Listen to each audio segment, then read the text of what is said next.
Welcome back to Black Guys Reviews. In this review, we'll be taking a look at the G.I. Joe classified 1/12 scale Crimson Guard.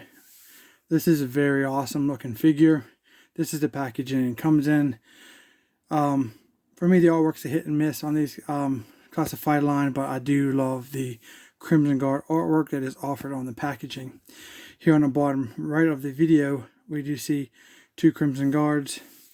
It's like to be in a battle sequence. Looks very cool. The G.I. Joe Classified Series logo at the bottom and his nameplate.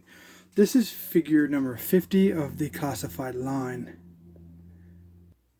Here on the back of the packaging, we have the artwork that we're used to seeing from most of the figures that are on mainline releases. So it's still a very nice artwork of all the characters. Pretty much all these are available, minus like the vehicles, of course. But let's hope and pray that one day we do get all those vehicles. That'd be really, really cool. Here on the side of the box, that beautiful artwork is on this side. It's really nice artwork, and it stands out. I love the sword in front of his face. That's pretty cool. And then the weapon positioning of the other Crimson Guard on the bottom. And I just think the artwork on most of these are pretty spectacular. So here on the side, we do have the Crimson Guard stats. I guess it's the way of their classified file card, but we have no like decoder ring or kind of explanation of what the symbols mean. We can only guess. We have the number 50 at the bottom because this is number 50. There's the top of the packaging, bottom of the packaging. You can see if that helped you at all tracking these bad boys down. And here he is outside the packaging. It's a very nice figure. Stands really, really well. Nice weighted figure. The plastic feels good. No issues there. The details are there for me. They always have the mix up between the black mask and the silver mask from the cartoon to the action figure, but I enjoy both versions. So this is a very, very nice figure. Here's the helmet. You see the black base of the mask, silver vent here on the side of the helmet, and little silver on top. It's the side of it, the back of it, and the other side. We do have a silver ring around the collar. Looks pretty cool. A little line work that goes down to the side of the figure's upper body. We have the Cobra insignia done in silver. We do have the ranking system of Cobra there for the Crimson Guard. Just above that with the silver and black. Do have the silver rings around the arms, just above the wrist. Black belt, little silver V there on the belt. Looks pretty cool. We have a case here for a knife. We do have the little squares down the entire side of the figure to the crotch area along the line work. Looks pretty nice. Okay, so let's see here. On this side, we do have a thigh pad that has a gun case connected to it. That is removable if you wish. And I think we can pull that down maybe. Yeah, it's stuck pretty good. There's some silver line work down the part of the leg there. You can see that. Pretty much just goes like that. Not much to see on the boots. So just traditional Crimson Guard black boots. Little pocket sculpted there. A little buckle.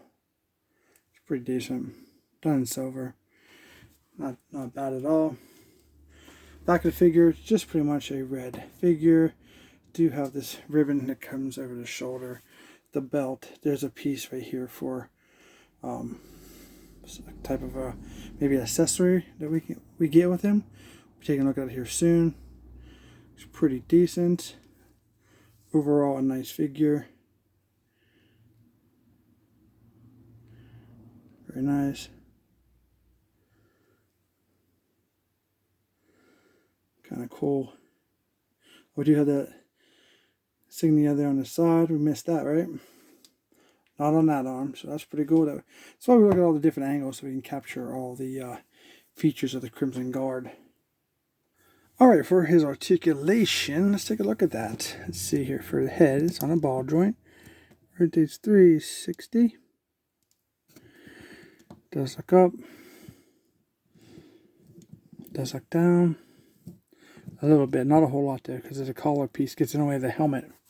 So, side to side, not too bad. The arms on a ball joint. They rotate 360. We have a bicep cut right here. Double jointed elbows. Fantastic. It's going to get you better than 90 degrees on these guys. It's great for weapons and posability. Now for the hand, there are three. Well, I was wondering if that little piece is going to get in the way of the rotation, but kind of folds out, but I'll be careful with that. Maybe get some stress marks on that. So these have the down and up like this. Wrist, very stiff. Not much room to move because of that piece, but that one's moving for the most part. Chest articulation, we have the crunch here. Good bit. Good bit back too. Pretty good. Expressibility. Little side to side there. I think it's more or less coming from the waist here, the lower waist. There is a 360 rotation under the belt, but that thing is stiff. I'm not going to break it. The legs, drop down hips, and well, it sits pretty good, but my leg's stuck, so I have to heat it up. See, that plagues almost every tour line for some reason. I mean, I remember having that problem when I was a kid. Maybe I just pay attention to it. See, these knees are double jointed. This one's stuck. Yeah, they're heated. I need to heat these guys up, but do have double jointed knees there. This upper joint works, but the bottom one's very stiff. I'm not going to break it. I believe we have boot cut. So the feet do pivot down, maybe. Yeah, it's stuck also. So it gets a lot of work just to open up action figures. So looks like we have the rocker and a 360 around, but I'm not going to risk breaking it. But it's there, so you guys know what's there for you if you decide to purchase yourself a Crimson Guard or a small squad or even an army. I am at the point where I think I'm at 6 of these guys from my shelf so far. Too bad. I like the figure. I think the sculpt is not perfect, but I do think they did a very good job on it. Now for his accessories, he does come with a backpack. It looks like the traditional one. Silver Cobra insignia. Nice sculpting. Some buckles here. Some line work. Have the flap that comes over. Peg on this side. This is very important for your accessories. Peg for the back. Straps and buckles on the back sculpted in. And then the hole here on the side is for your accessories. And then I take the Crimson Guard. And it fits perfectly on his back, like so. That's how that looks. Yeah, he stands pretty good. The weight adjustment didn't hurt him at all. Next up, we have a sword. Silver blade, black handle.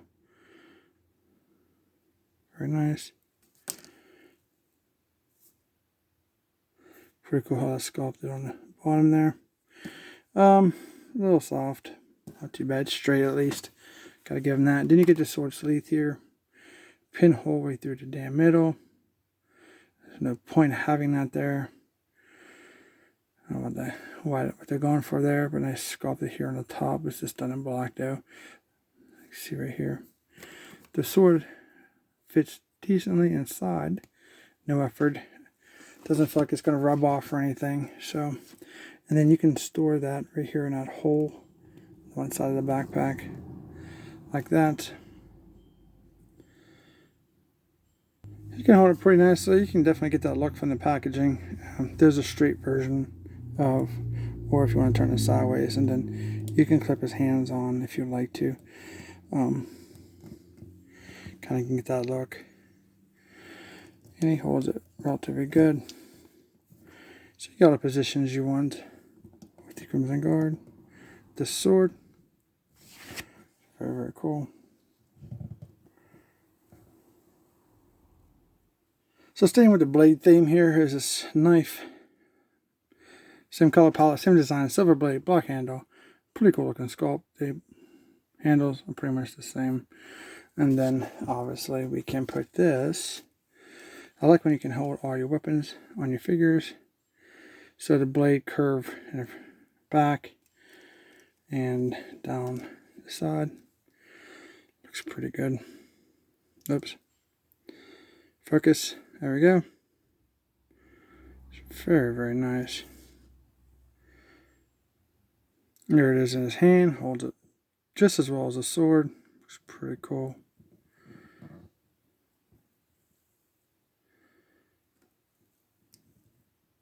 And if you want that dynamic effect, you can do the reverse the blade around his hand. Looks pretty awesome.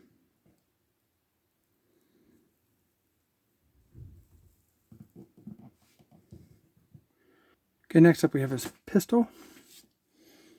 Oh, it's just not a Nerf gun, so it looks pretty good. Handle sculpt, decent. It's all black. Short barrel, that's very nice. Okay, here he is. You can see while he holds it. Finger goes where it's supposed to be. It's pretty good. No problems there. Okay, let's see how well we do have a place to keep his weapon, so let's see how well that works out for us. No problem at all. Nice fit. Feels like it snapped in a little bit. Even sound like it. Looks pretty good.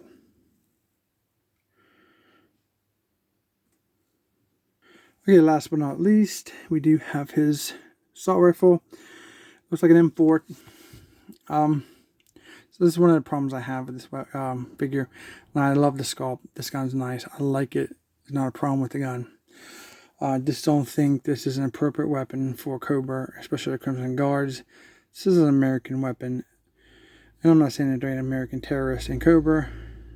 But this should be, I think they should have came with more of an AK-47 style weapon instead of an M4. These are should be kept for the Joes.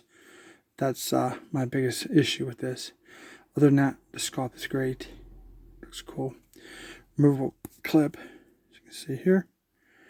Very snug. Very cool. Goes right back in. With the blade on the front, silver and black. It's nice that they painted the blade. That's a nice touch. Little notches in the blade. It's beveled out. Pretty cool. He can hold it very nicely. It's very good. Thumb goes where it's supposed to be.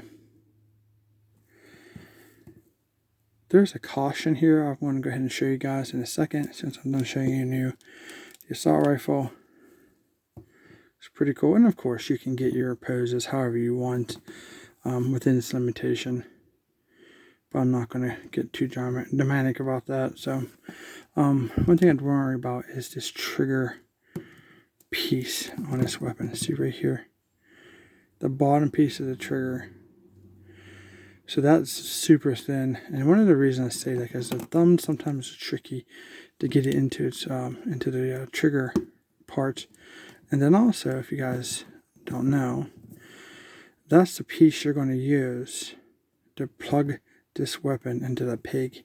So that pig is perfectly shaped to fit that hole. And see if I can do this without getting too blurry. So you want to be careful that you don't wear that out. It could break on you, then that's going to look terrible if it does. But that's how that looks. Here's from the back. Very cool. Awesome. Very, very awesome.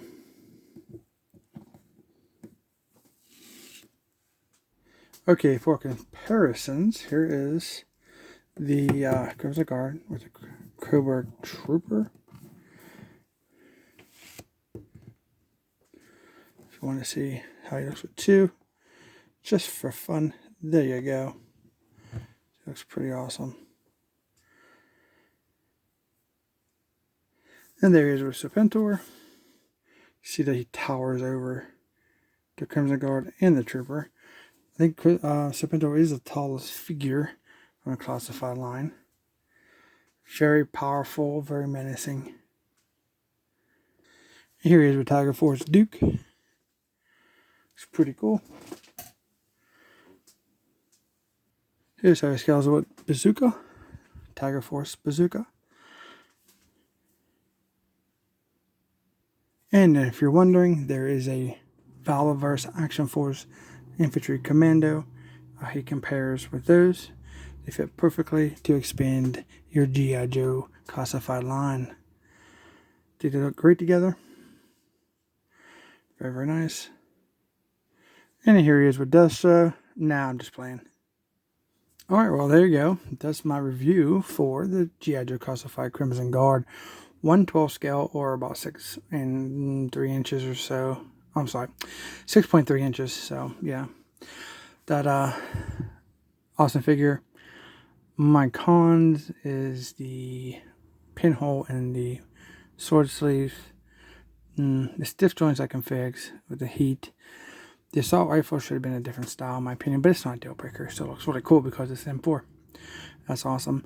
Other than that, I really don't have any pet peeves about it. Maybe a little worried about these little tabs here on his wrist for like maybe stretch marks. But other than that, it's pretty sweet.